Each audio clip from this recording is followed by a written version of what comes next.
My wife's friend, Stuart, told me that. My wife has a lot of gay friends. Stuart's their leader. She has a lot of gay friends. And I don't like them. Not because they're gay, I'm just judging them on the merits of their character. They're just not nice dudes. They're rude house guests. They're sitting on my couch, giggling with my wife, eating my mother macaroons. And I come in, they act like the party's over. Hey, Stuart, what's going on? This guy talks to me the way a cat would speak if a cat could talk. Hi, David. He always wants to have some kind of gay political argument. The last one was about a petition in federal court to take the words husband and wife out of the law. I said, well, why would you want those words out the law? He said, because it discriminates against same-sex couples. I was like, niggas, please save me the semantics. Just trust me, take your chips and get the fuck out of the casino. You're about to crap out. Go outside, talk that over amongst yourselves, and whichever one of you is gayer, that's the wife. I've never seen somebody in an office so high with the most just basic fucking solutions. We should not let any more Muslims in the country till we can figure out what's going on. Did he just say, figure out what's going on? Who doesn't know how to do basic math? Let's count it out. There's been 17 mass shootings in the United States. 4 of them were done by Muslims. None of those 4 Muslims were from any of the 7 countries in your stupid ass original band. The other 13 shootings were done by the Tiki Torch whites. And you don't see me trying to ban white people from the show to keep the rest of the audience safe. It's a fucking terrible idea because it's mean and it's racist. And most importantly, if there were no white people here tonight, I might leave this bitch with $1,800. This man needs to realize that we all need each other. And that's why we will never, ever be able to beat China. Because everybody in America is racist and everybody in China is Chinese. This guy, R. Kelly, got another sex tape out now. This guy makes more sex tapes than he does music. He's like the DJ Khaled of sex tapes. Another one. Like, damn. The new one's so bad that they didn't even show it. 16 times the girl's age was mentioned. Isn't that crazy? This motherfucker's an idiot. He was fucking her like, yeah, this is the best 14-year-old pussy I've ever had in my life. And she was like, you like this 14-year-old pussy? He's like, oh yeah, I love this 14. I'm like, man, you need to shut the fuck up. You gotta give your lawyer something to work with. You're supposed to be on the tape like, this is the best 36-year-old pussy I've ever had in my life. And then your lawyer gonna be like, Your Honor, clearly my client thought that this woman was 36. As he mentioned some 16 times in the tape. They gonna know you lying though, you know what I mean? Everybody knows no such thing as good 36-year-old pussy. It is wild, bro. Where you from, man? Where you from? New York. You from, what, Manhattan? Brooklyn. You are from Brooklyn, aren't you? You look like you can rob somebody with a hammer.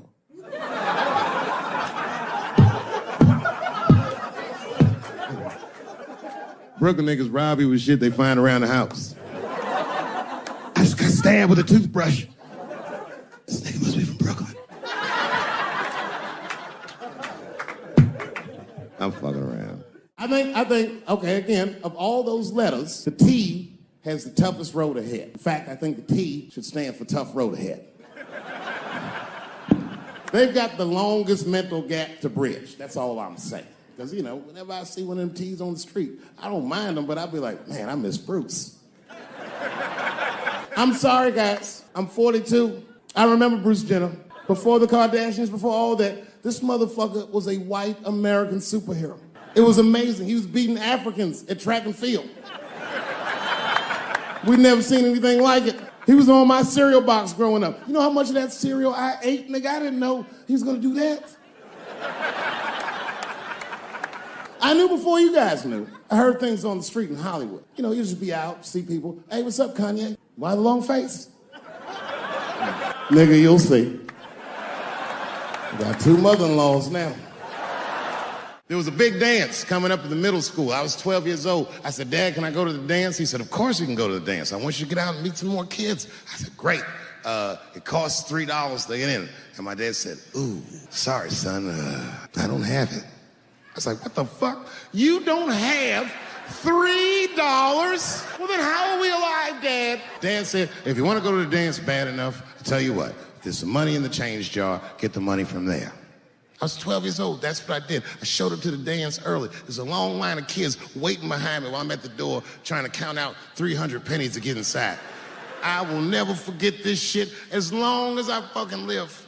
Oh, man, you know, if you've been poor, you know what that feels like. You ashamed all the time. Feels like it's your fault. And all them kids was laughing, ha, ha, ha. Look how poor Dave Chappelle is. Like, when I think back at it, that's really the only time in my life that I ever thought to myself, I should kill everybody at school. No, this is what I mean. Okay, look, okay, you're an Asian dude. No, I say this with no disrespect, but we're all Americans, right? And we can agree that America has a huge body count all over the world, but nowhere more than Asia. Literally, if you look at history, recently, we have bombed the masculinity out of an entire continent. We dropped 2 atomic bombs on fucking Japan, and they've been drawing Hello Kitty and shit ever since. There's a lot of lady boys in the wake of our bombs, and I know these things because my wife is Asian. She's Filipino. All right, well, okay, so that explains it. Now you know why you see me at all those Filipino events. I'm not there picking up pussy, I'm dropping some off.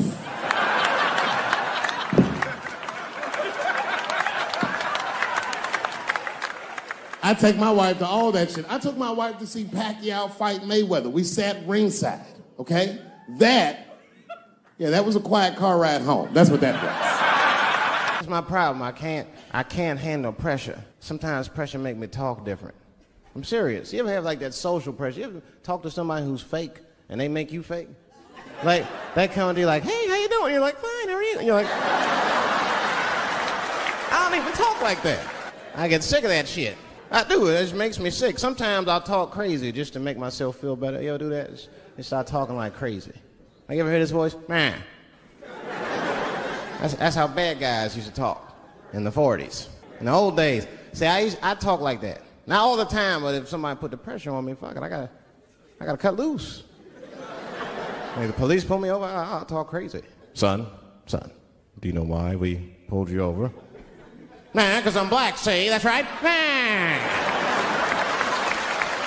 It's not illegal to talk like that. How do they know I don't talk like that every day? Stop talking like that. Stop talking like white copper. Nah. I see my age in my children. I came home from the road. This is not long ago. I've been gone for, if you can picture, I was gone for weeks and weeks. And when I came back, nobody was home. Now, one person in my family thought that maybe I'd like to see them when I got back. Like, they knew when I was coming back, but they just weren't home. And that shit was a wake-up call. But an empty house, that's some cold shit. And I went into my oldest son's room. I was like, hello, hello. He was gone. And I'd never done this to him before, but for some reason I just did it. I just looked through his shit. Just to see who this motherfucker was becoming. And I found these notebooks, and I started going through the notebooks, and there was all this wonderful poetry in them. And then I looked through his drawers, and I opened up his middle drawer, and I found this rolling paper. And I looked down at them papers like, oh, that's where that poetry's coming from. I'm doing a show somewhere, and I'm on stage, and I was a little drunk, you know. I figured to be safe, because, you know, everybody's phones are locked up. And I went in on this kid. I was talking all kinds of shit. Now, I didn't know that there was a journalist in the audience. Took impeccable notes. He told everybody everything I said. He was even putting the jokes in the headline. The headline said, Dave Chappelle says he wants to smash a dollhouse over Juicy Smouye's head. And I thought for sure when I read that headline, I said, well, that's it for me. I'm canceled. Lucky for me, that very same day, the Chicago police caught the motherfucker that actually did it. And hilariously, they were both Nigerian. Not only were they not white, they were very, very black. They were Nigerian, which is the funniest shit. The whole story is funny. Gay people have a hard time doing that recently. Here we go. Here comes the deep water. No, recently I've noticed that. I noticed it with that Manny Pacquiao controversy. Yeah, no, it was now in the gay community's defense, Manny Pacquiao said some outlandish shit about gay people. Very, very not nice things that I won't repeat, but there was biblical verses and some analogies to animals. Wasn't a good look. Nike took his shoes immediately. which I thought was a little harsh. A little harsh. You know what I mean? Because he's, just because he's Asian. You know what I mean? Fuck you gonna take shoes off Asian dude to appease a gay dude. You know what I mean? No? You don't know what I mean. But Asian people kind of know what I mean. No? No Asians in the front? No? No, this is what I mean. Okay, look. Okay, you're an Asian dude. No, I say this with no disrespect. But we're all Americans, right? And we can agree that America has a huge body count all over the world, but nowhere more than Asia. Literally, if you look at history, recently, we have bombed the masculinity out of an entire continent. We dropped 2 atomic bombs on fucking Japan, and they've been drawing Hello Kitty and shit ever since. There's a lot of lady boys in the wake of our bombs. And I know these things because my wife is Asian. She's Filipino. All right, well, okay, so that explains it. Now you know why you see me at all those Filipino events. I'm not there picking up pussy, I'm dropping some off.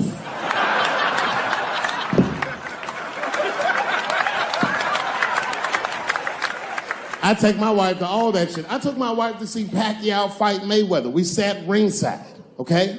That was a quiet car ride home. That's what that was.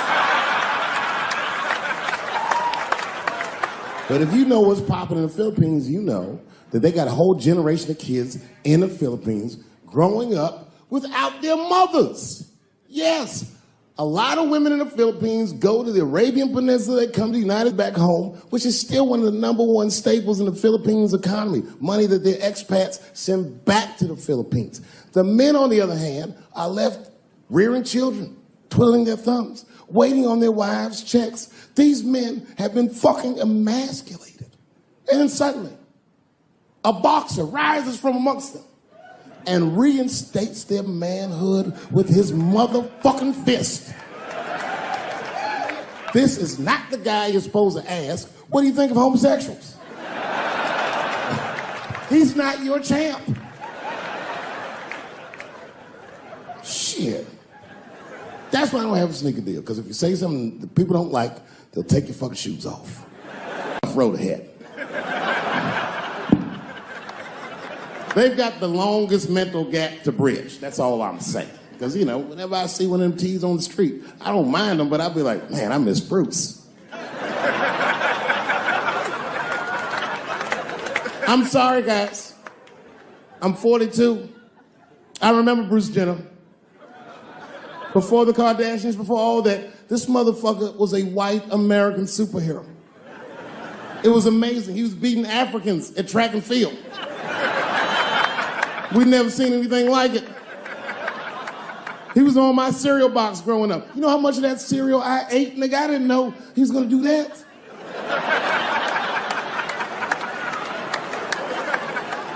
I knew before you guys knew. I heard things on the street in Hollywood. You know, you just be out, see people. Hey, what's up, Kanye? Why the long face? Nigga, you'll see. Got 2 mother-in-laws now. And when I heard he was gonna do it, I was scared. I didn't think the public was ready. I didn't think the media was ready. And you know what? I was wrong. Never seen anything like it. Welcome to the world, Caitlin. So long, Bruce. Hello. Somebody called me a nigga in traffic last Wednesday. It's so long, it takes a minute.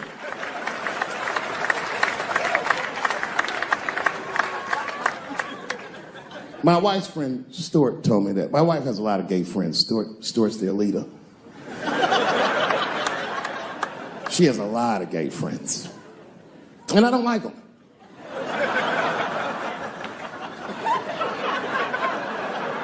Not because they're gay, I'm just judging them on the merits of their character. They're just not nice dudes. They're fucking rude house guests. They're sitting on my couch, giggling with my wife, eating my motherfucking macaroons. And I come in, they act like the party's over. Hey, Stuart, what's going on? This guy talks to me the way a cat would speak if a cat could talk. Hi, David.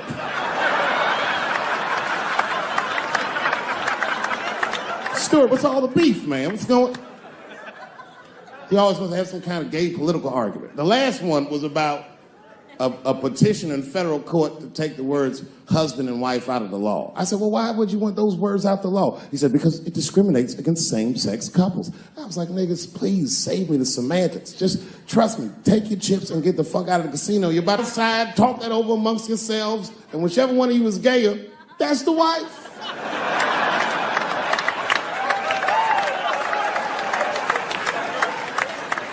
No, Stuart didn't like that. Stuart educates me about this movement, you know what I mean? I didn't even know shit about it. He told me it's called LBGTQ. I was like, what the fuck is the Q? Does that even make sense, Q? Turns out Q is like the vowels. That shit is sometimes Y. It's for gay dudes that don't really know they're gay. You know what I mean? Like prison fags who are like, well, I'm not gay, nigga. I'm just sucking these dicks to pass the time. I'm not G, I'm Q. Ugh.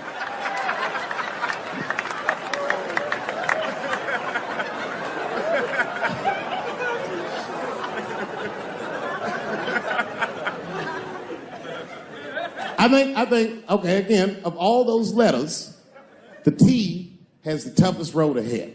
In fact, I think the T should stand for tough. If Martin Luther King had a sneaker deal, we'd still be on the back of the bus. They always true, the Nike exec come up, hi, Martin, we need you to tone down the talk of civil rights and blacks being humans. It's upsetting our southern distributors. But I don't understand. I thought that's why I had a sneaker deal in the first place. Not quite. Really, it's a walking shoe, and we like the marching, but try to understand. Fuck that shit. You know, I get it, though. I understand why gay people are mad, and I empathize. You know what? I'm just telling you, this is a black dude. I support your movement, but if you want to take some advice from a Negro, pace yourself. These things take a while. Just because they passed the law doesn't mean they're going to like you. Brown versus Board of Education was in 1955. I was shocked. Is this happening? Wait a minute. Is this a time in American history when an American can make a decision for themselves, and even though other Americans don't understand it, they'll support it and let this person live a happy life? Is this what's happening? If it is, then good for America. That's Dave Chappelle, the American. Although Dave Chappelle, the black American, he was a little jealous. I was like, how the fuck are transgender people beating black people in the discrimination Olympics? If the police shot half as many transgenders as they did niggas last year, it'd be a fucking war in LA. I know black dudes in Brooklyn, hard street motherfuckers that wear high heels just to feel safe.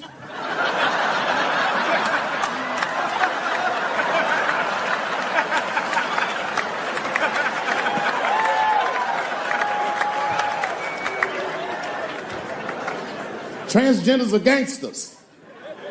I used to do business with a transgender in Hollywood. Man, everybody would be scared of her in the boardroom. She'd walk in there, newly minted woman, high heels, purse. Shit.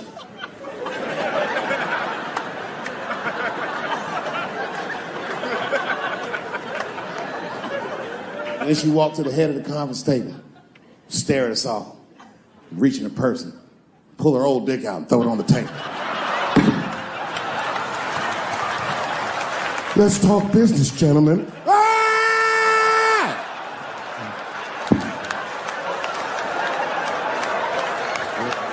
Shit is scary as fuck. If your best friend pitched that to you, you'd be horrified. Yo, nigga, let's go to the hospital and cut our dicks off and make pussies out of them shits. What? Can't we just get matching jackets or tattoos or something? Sure, that's what you want to do? There's only one way to find out, nigga. Wu-Tang, bow, bow. Let's go to the club and trick niggas into fucking us, yeah. I know it's fucked up, but I tell you the truth. You know, everything's funny. Everything's funny till it happens to you. 3 months A mere 3 months after that terrible attack that Chris Rock endured, I was on stage at the Hollywood Bowl, and a lunatic jumped out of the crowd and attacked me. Now, I gotta tell you, if it happens to you, you don't even know what the fuck is happening. It was like slow motion. I just looked over. I don't know this nigga. I just looked and said, oh my God, I'm being attacked. And this motherfucker was ragged. He jumped at me. He was like, I'm old, but I'm fast. I caught this motherfucker's head with my hand and pulled his hoodie over his eyes. I can still feel his head in my hand. It was spongy. He had been growing dreadlocks. Not the beautiful dreads that Rastafarians grow. These were accidental LA homeless dreads. This shit had leaves and sticks and bottle caps and shit in it. Some kind of grease. I was like, ugh, like this. And then I fell down. And he knocked me all the way on the ground. And I was like, man, this is a bad situation. I don't know if I'm gonna die or what's gonna happen. But in that moment of vulnerability, you know what occurred to me that had never occurred to me before in my life? In that moment, it occurred to me that bodyguards should not wear dress shoes to work. Travis! This nigga Travis came out slipping and sliding on some kind of beautiful loafer and fell flat on his back. I said, oh my God. Now both of us are down. I gotta handle this shit myself. So I popped that back, boom. And then the kid that knocked me down, he popped out, boom, and we looked at each other and realized at the same time, I was bigger than him. And that motherfucker took off running. And I started to chase him, and I said, fuck him. And I picked the microphone up. So I'm gonna finish this show now. That's right.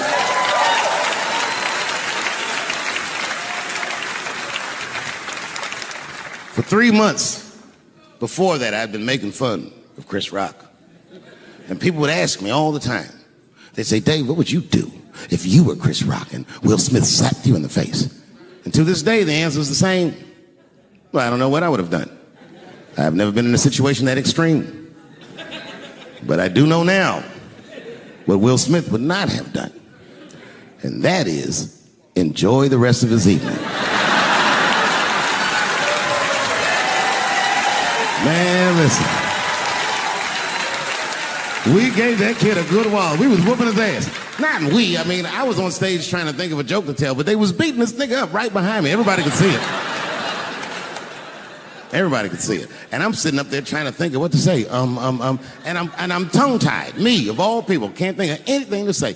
Look at my karma. Just that moment. Of all the people in the world, Chris Rock walks from backstage, walks up to me in front of 20,000 people, grabs the mic out of my hands and looks at the crowd and goes, was that Will Smith? Man, motherfuckers fell out of their chairs laughing. I was standing there looking stupid. I was fucking furious because I'm thinking in my mind, nigga, this is my attack. You got attacked 3 months ago. Now you have jokes. So I snatched the mic back from Chris and tried to get one off, but my shit did not go good at all. I didn't know what to say. I was just like, it was a trans man. And the crowd was like, boo. This is LA, we like trans people, boo. I know, I felt so bad. I felt so bad. But I know why I did it. You'd have to be there to understand, but man, when that guy tackled me, it was like it's like a movie or something. You gotta picture this. Picture a famous person you like. Every famous person you could imagine was at that show. It was like the biggest night that Hollywood had ever seen. And when that guy tackled me, he cleared the bleachers. I had to watch the tape afterwards to know this happened, but as soon as he tackled me, Jamie Foxx was the first motherfucker that jumped out of the crowd. He was wearing a white cowboy hat like he knew this shit was gonna happen to him. Never seen this nigga in a cowboy hat before. And Jamie started chasing that motherfucker around like any given Sunday.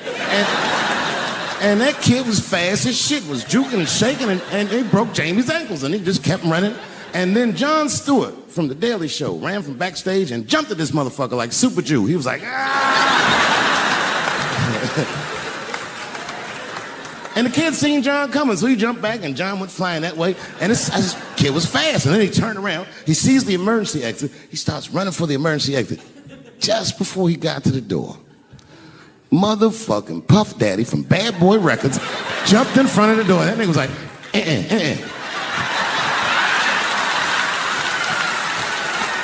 Boy, Puffy got that motherfucker. And then every celebrity just ran out because every celebrity saw themselves in me, and they just started beating the fuck out of that kid. And I know Chris was backstage looking like, nobody helped me.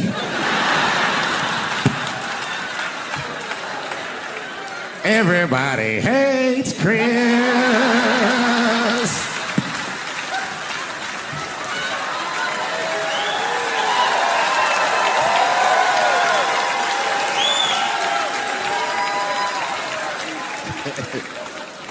Look, it was way more intense than what you guys might have read. I don't know what you read, but the kid, while we was beating on him, reached in his waistband, pulled out a .22 caliber pistol. That shit was mayhem. Everybody started screaming, oh my God, he's got a gun. He's got a gun. And then I got scared. I was in the back, but I was scared because I knew that everybody that was with me was armed. Yes, if they had shot and killed this kid on stage at the Hollywood Bowl, like I pay you to do, Travis.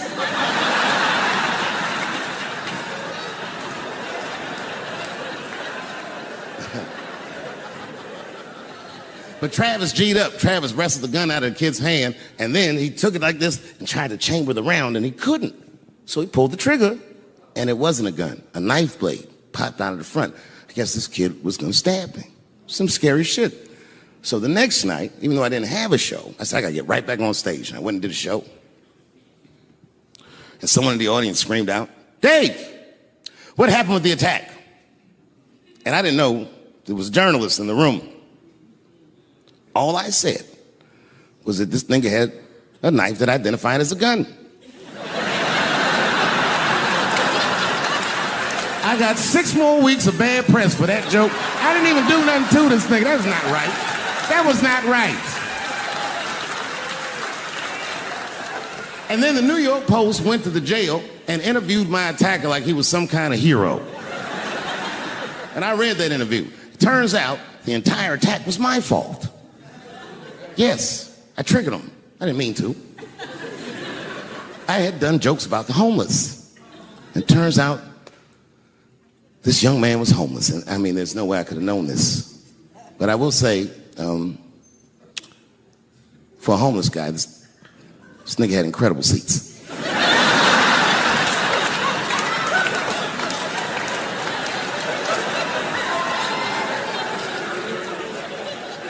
Oh, and they said I triggered him because I had done LBGTQ jokes, and it turns out this fella was a bee. That was the headline in the article. It said, Dave Chappelle's alleged attacker is bisexual. I said, alleged attacker? This motherfucker definitely attacked me. I'll show you the tape. He's allegedly bisexual. I'm gonna need to see him suck somebody's dick before I believe the rest of this article.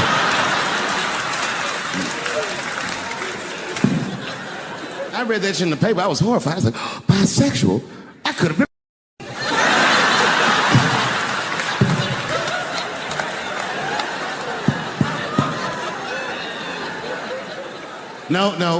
No, you know what though?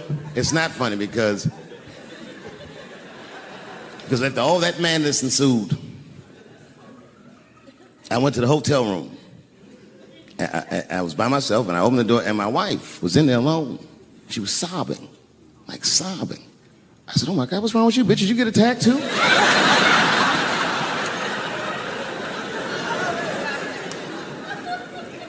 And she's crying. She said, oh my God, David. She said, if you had died tonight, me and the kids would have nothing.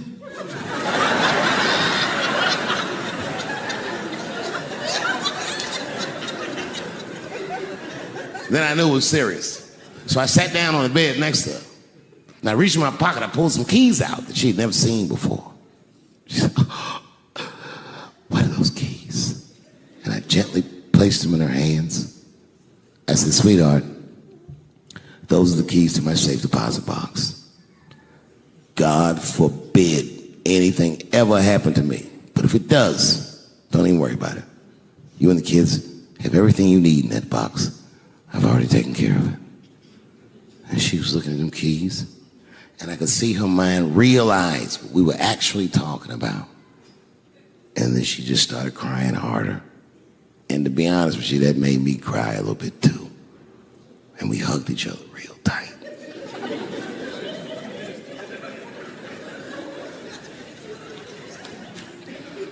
Do you know this bitch looked in the box while I'm alive and well? Who does that? Oh my God. And then she was mad at me. She said, God damn it, David, I opened that box. I said, you did?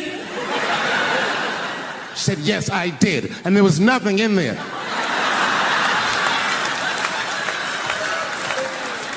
I said, nothing? Oh. She said, nothing except your stupid joke book. I said, whoosh. I said, well, sweetie, look. If you tell those jokes exactly how they're written, you and the kids should be fine. They're really good jokes.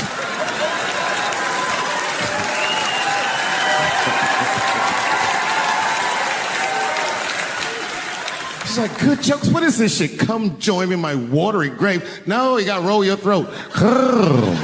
Join me in my watery grave.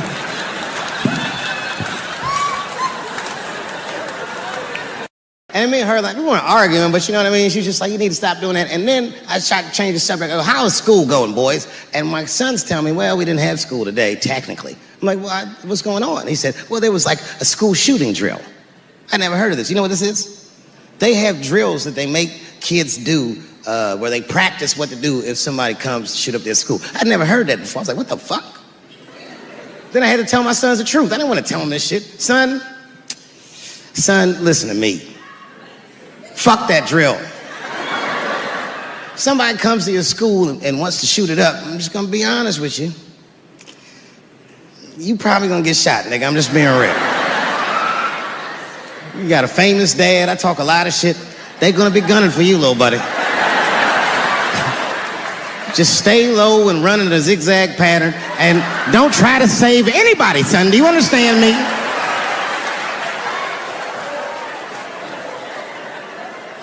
Why would you have kids rehearse for some shit they have no control over? All you're doing is training these kids to worry. It's the stupidest drill I've ever heard of. And while you're in there training them during these drills, well, aren't you training the shooter too? This nigga's in here listening and learning like the other kids. Sitting in the back. Where are we supposed to meet?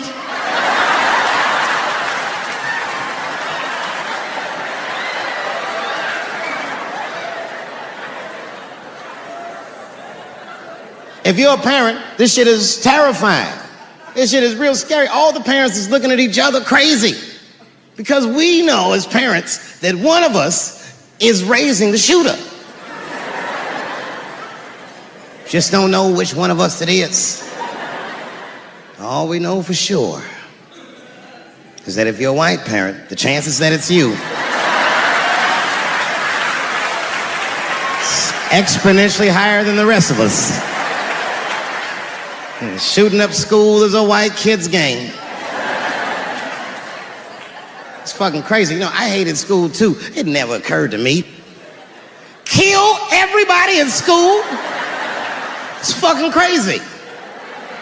Just do what I did, nigga. Try some things. Have you skipped school, nigga? Skip school. Take a walk and meet some other kids. Fuck school, nigga. Try drugs. Have you tried drugs out, nigga? That might...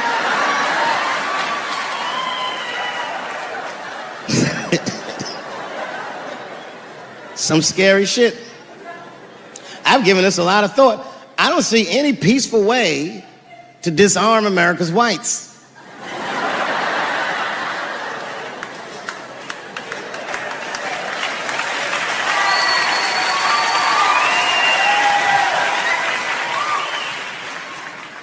There's only one thing that's going to save this country from itself. Same thing that always saves this country from itself. And that is African Americans. Right. And I know the question that a lot of y'all have in your minds is, should we do it? Yeah, fuck yeah, we should do it. Listen, no matter what they say or how they make you feel, remember, this is your country too.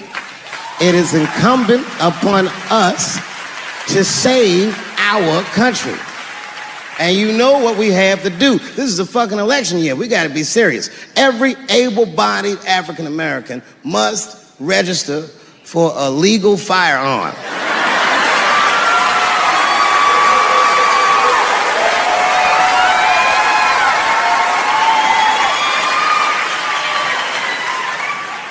That's the only way they'll change the law.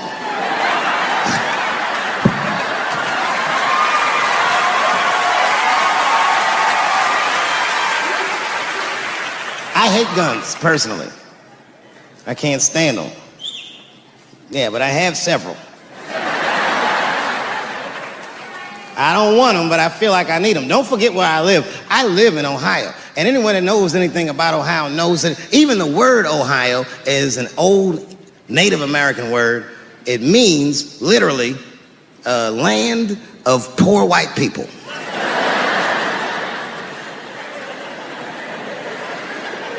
And I don't know what's going on down here, but in my experience, poor white people love, and I mean they fucking love, heroin. They can't seem to get enough of it. I didn't even know what I was looking at first. I was just driving like, why are all these white people so sleepy out here? These things.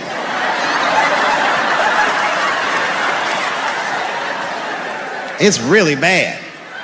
As a matter of fact, I was coming out of a nightclub the other night in Dayton, and I'd parked my car in the alley, and no one was out there. I didn't have no bodyguards or nothing. I was home. I figured everything was fine. And as soon as I opened my car door, all by myself, suddenly, one of these heroin-addicted whites just pops out of a trash can. It scared the shit out of me. I screamed, ah!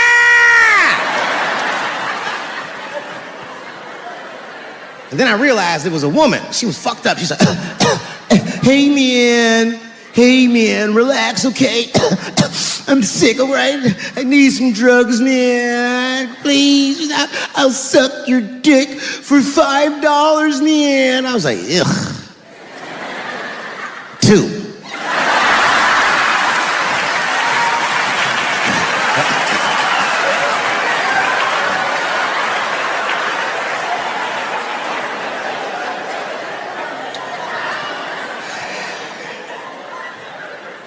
Obviously, I'm joking. This opioid crisis is a crisis. I see it every day. It's as bad as they say. It's ruining lives. It's destroying families. Sadly, you know what it reminds me of, seeing it? It reminds me of us. These white folks look exactly like us during the crack epidemic. You know, it's really crazy to see. And all this shit they talk about on the news about how divided the nation is, I don't believe it. I feel like nowadays we're getting a real good look at each other. It's wild because I even have insight into how the white community must have felt watching the black community go through the scourge of crack. Because I don't care either. Hang in there, whites. Just say no. What's so hard about that?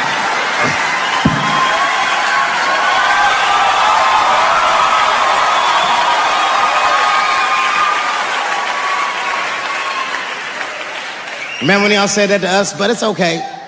There's no grudges. Now you finally got it right. Once it started happening to your kids, you realize it's a health crisis. These people are sick. They are not criminals. They are sick.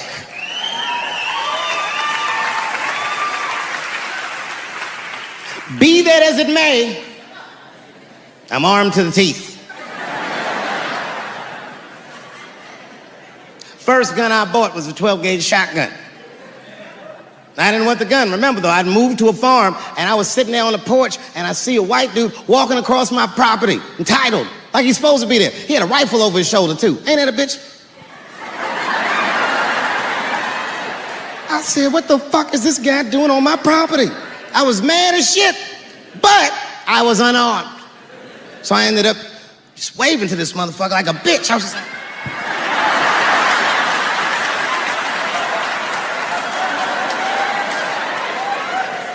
And as soon as he got far enough away, I ran to my car and sped to Kmart. This is in a rural white area. And remember, I was nervous because a guy was on my property. I'm black and I was sweaty. You know what I mean? And I ran to the gun counter, black and sweaty, sweating and black. And I looked up at the nigga, I was like, I look like a slave or something.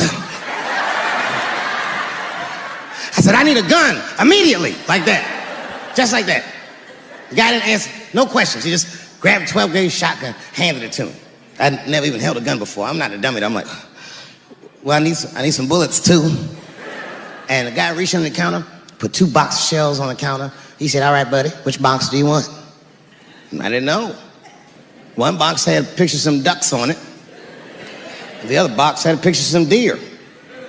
I said, well, what's that box with them ducks?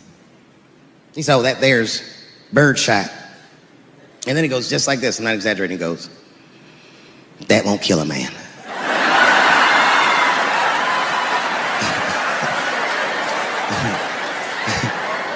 He said, it'll just pepper him up nicely. I said, what the fuck? Pepper? You know what it means to pepper a motherfucker up? It means that when the shell explodes, hot BBs will shoot out of the barrel of the gun, not killing a motherfucker, but penetrating their skin and shallow flesh. Boy, that's gotta hurt. Hot BBs? Ha ha! Remember when Dick Cheney shot a motherfucker in the face and he lived? That was birdshot. I said, well, what's that box with the deer on it? He goes, oh, that there's buckshot. That'll put a hole in the goddamn truck if you wanted to. Dave Chappelle.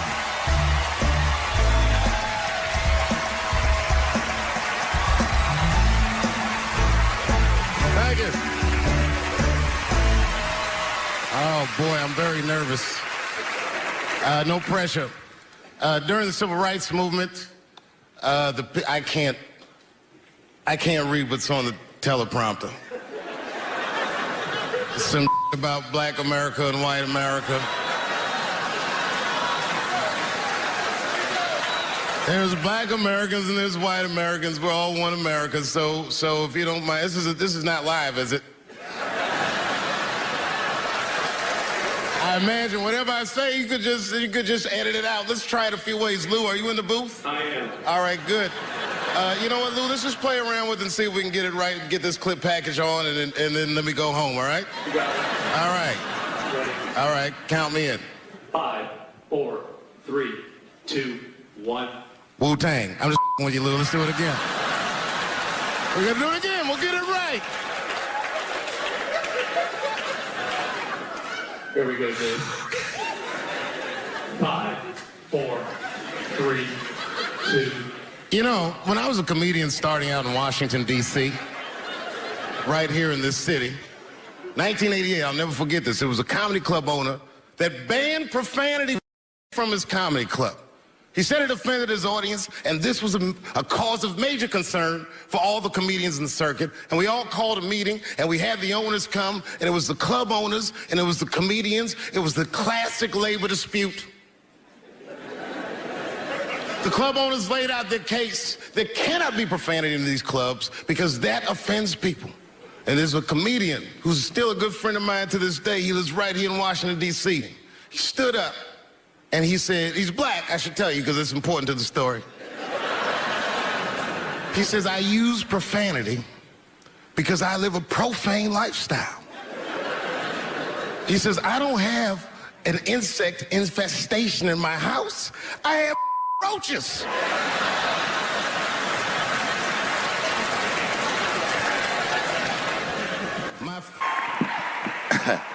Man, I gotta tell you, when I was sitting here watching what all the other honorees have done with their lives, I started feeling like shit. Like, this is terrible.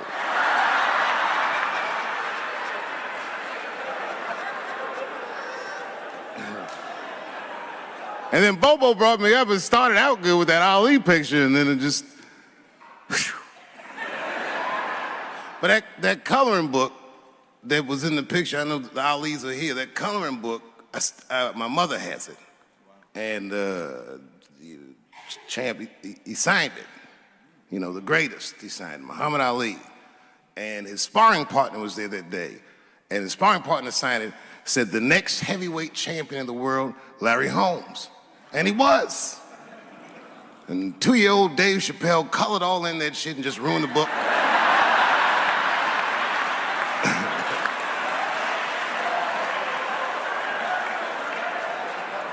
But I remember part of the book that I remember real vividly, because I asked my mother about it when I was a kid. There's a part where there's a picture of Ali throwing his Olympic gold medal into the Ohio River.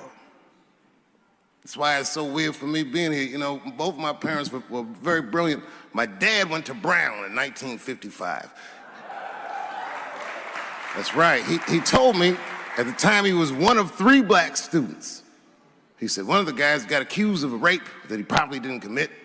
And the other guy killed himself, and Dad said, and I left. And see, that's what makes us Chappelle's great. We know when to quit.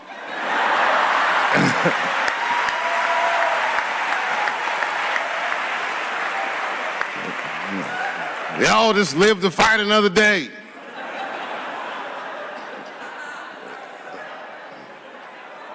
I gotta say, I'm very honored to be here, and I'm very honored to be here with the other honorees. Really, I'm like very humbled by you all, the work that you do, and you all make me want to be better. All of you.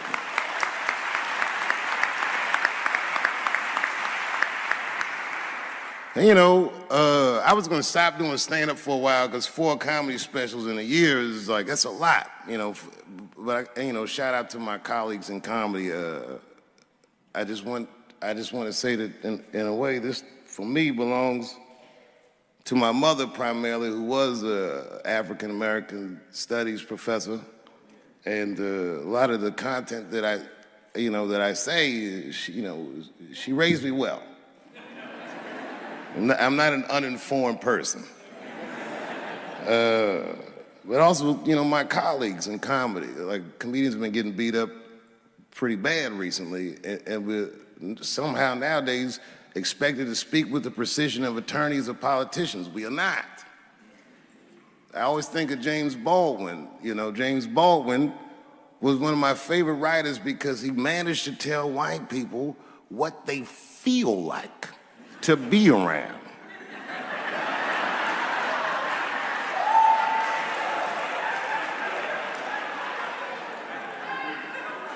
So I ain't gonna hang up my gloves yet. I think I got one more special in me. So to quote Baldwin, God gave Noah the rainbow sign. It's no more water, it's the fire next time. Thank you very much. Boy, this comes as a complete surprise.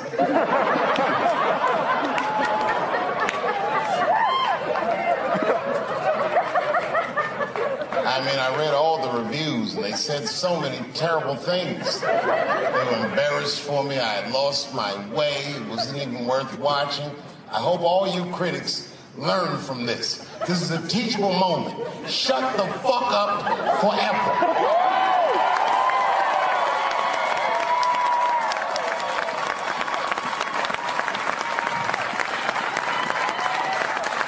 Two in a night. These aren't them. These are the ones I won for the other ones, motherfucker. I would like to thank my editor who was nominated. Unfortunately, he did not win, but I couldn't have been more honored to work with Jeff Urin.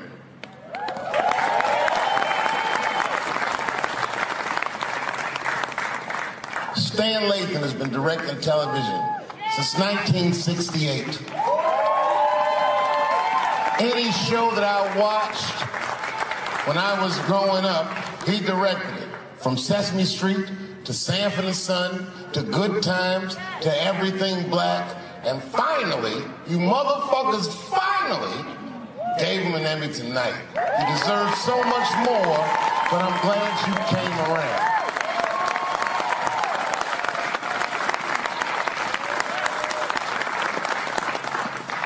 I'd like to shout out all the other nominees tonight. Tiffany Haddish and Patton Oswalt and Hannah Gatsby and Brother Mulaney. You guys are an inspiration to me, and I'm honored to be nominated with you. I'm sorry that you didn't win tonight, but who gives a fuck anyway? It's a special night because comedy gets to be itself. It's all we've ever wanted. I hope the war is over. We good? And as always, I'd love to thank my wife, Elaine.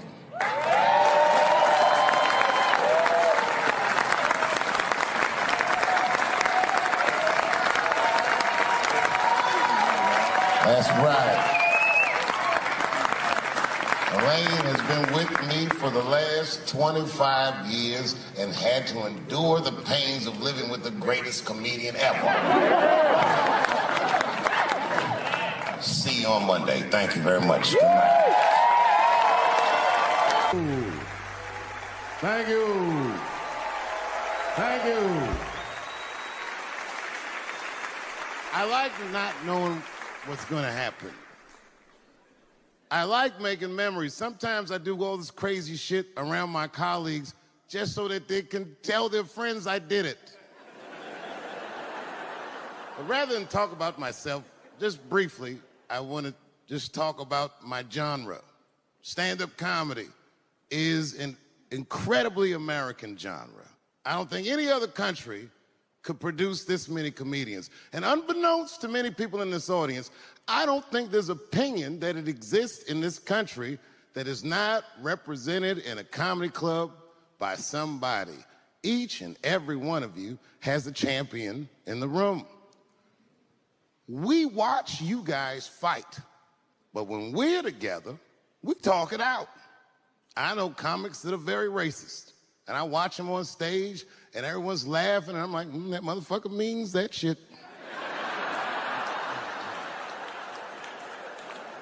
Don't get mad at them, don't hate them. We go upstairs and have a beer, and sometimes I even appreciate the artistry that they paint their racist opinions with. Man, it's not that serious. The First Amendment is first for a reason. The Second Amendment is just in case the first one doesn't work out. We gotta let some air out of the ball, man. The country's getting a little tight. It doesn't feel like it's ever felt in my lifetime. So tonight, I am honored that my colleagues are here in comedy and in music.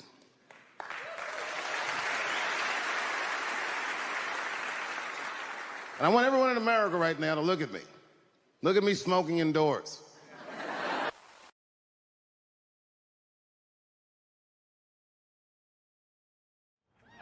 Well, this has been fucking wonderful. I don't know what to say, man. I don't even want this night to end.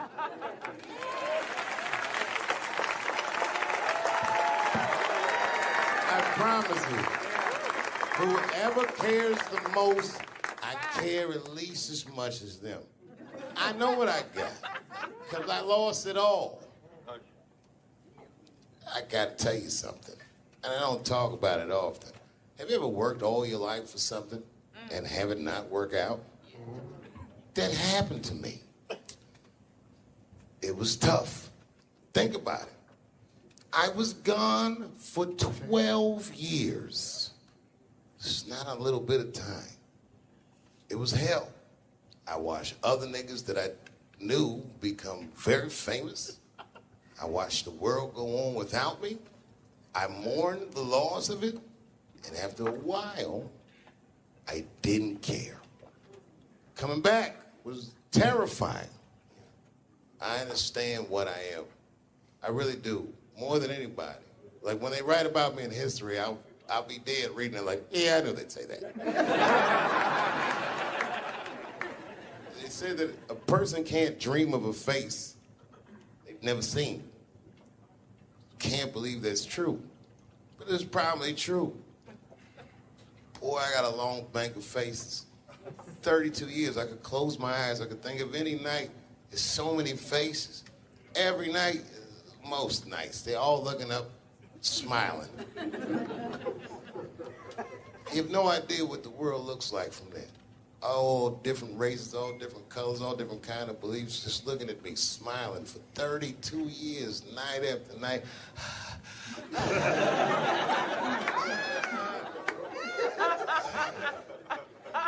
No comedian take that for granted.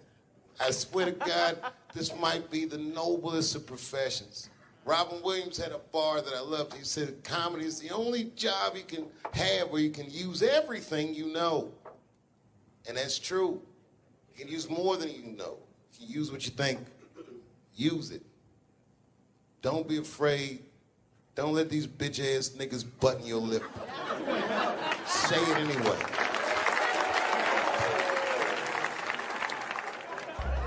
I first became aware of Dave Chappelle right around before the first Nutty Professor, because I was supposed to play that role that he played. And then I kind of saw him, and I was like, hey, that guy, right, that kid would be funny playing that role. I try to be peaceful, but now it's time for Reggie to karate-size your ass. Woo! Dave is so much smarter than everyone. Like, Dave is one of the most, maybe the most intellectual comedian ever. It took us 400 years to figure out as a people that white people's weakness the whole time was kneeling during their national anthem. That's a brittle spirit. That's right, nigga. On the rockets, regular. Ah! Ah! What are you doing, nigga? Stand up! He stretched the art form and his impact on the culture. He is the voice of his generation, without question. Nobody's even close to him. No, I've had to learn, and that's where Dave Chappelle has been a wonderful friend and mentor. What did Chappelle say to you that helped you with that? Chappelle said to me, we were doing a show at Radio City together. It was during his run. Right. And I was on one of the shows, and he said to me, I said, man, what am I going to tell these? Because I was like, I'm going to do comedy before Dave Chappelle. I was like, Dave, what am I even doing here? And Dave said, and I said, I don't even know if I'm funny enough to be here. I said, you're nice, and I think I'm a really funny guy, but what am I doing here? And Dave said, look, man. He said, you don't understand something. He said, you're not here because you're funny. He says, I know 100 funny motherfuckers out there. He said, you're here because you're interesting. And he said, anyone can be funny. Not everybody can be interesting. Not everyone can make an audience listen to what they're saying. Not everyone has a wealth of life experience that makes people want to know what they have in their minds. And so that changed my perspective on silence. And so now, if I can hear that an audience is listening, I'm engaged. Well, that is a great piece of advice, not only for comics, but for anybody. Right. Because, wow, the thing that I love about Chappelle, and you just identified it, is he will go. He's interesting. And he is an interesting guy. He's the most interesting man I've ever met. That's what makes Dave Chappelle.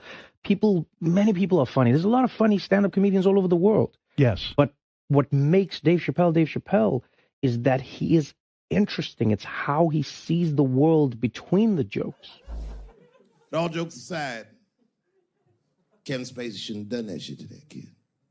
He's 14 years old and was forced to carry a grown man's secret for 30 years. Jesus Christ, he must have been busting at the seams with that one. The saddest part is, if he were able to carry that secret for 6 more months, I would get to know how House of Cards ends. Loved was, I can't believe that I've been in this business long enough that we're like the older guys now. It always blows my mind that I'm like 5 years older than Dave Chappelle, because he was already a made guy when I came in. So I always look at him like he's got 10 years on me, or 15. And, just when I watch his act, I'm like, this guy's clearly been doing this a good couple of decades longer than me. And the reality is, I think he's only been doing it like 6 years longer than I have or something like that. He's fucking amazing. And what I love, too, is just he's that same, with all that's changed, everybody getting offended, all of this fucking crap, how you get in trouble, he hasn't changed at all. He's just like that same guy that I saw way back in the day when I used to go to the Boston Comedy Club and watch him go on at like 2 a.m. and just start murdering at 2 a.m. And I remember I used to always sit there going, how do you do that? How are you that funny at 2 a.m. in front of a crowd that gave up on the show like an hour ago, and they're tired and they just want to go home? That second he steps on stage, boom, he just starts fucking killing. Dave's a beast. Dave's a beast, man. That's the only man that puts a little fear in my heart. I'm like, okay, it's real. What's he doing? Do you watch him? Do you watch him? Totally. You study? Totally. I got Chappelle. I got an app. I follow him. I'm like, my man Prince Paul always says, competition keeps you in condition. True. So yeah, that's my man right there. The other real special shout out I gotta make, because none of this would have been possible on any level without this person, is my mother. Mom. My mother. Mom. You have no idea what I put this woman through. If you had just given birth to me, that would have been more than enough. But the fact that she raised me and raised me well, we had a real oral tradition in our house. I knew the word griot when I was a little boy. A griot was a person in Africa who was charged with keeping the stories of the village. Everyone would tell a griot the stories, and they would remember them all so that they could tell future generations. And when they got old, they'd tell them to someone else. And they say in Africa, when a griot dies, it's like a library was burnt down. And my mother used to tell me, before I ever thought about doing comedy, she said, you should be a griot. And she'd fill me with every story of black life. She's educated in African-American studies, and she would let me understand the context that I was being raised in, that I'm being raised in a hostile environment that I have to tame. By the time I was 14 years old, I was in nightclubs, mastering an adult world. It was terrifying. The crack epidemic was going on, and my mother would hear gunshots outside and be scared to death. Maybe it's my son. But early in my career, if you remember, Mom, you used to sit in the club with me. She'd do a full day of work. You'd be back there falling asleep, just waiting for me to go on. She would watch my show every night. Do you know how long that car ride is home?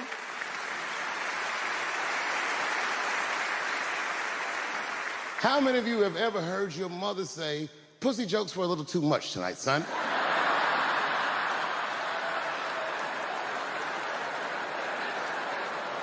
I was a soft kid.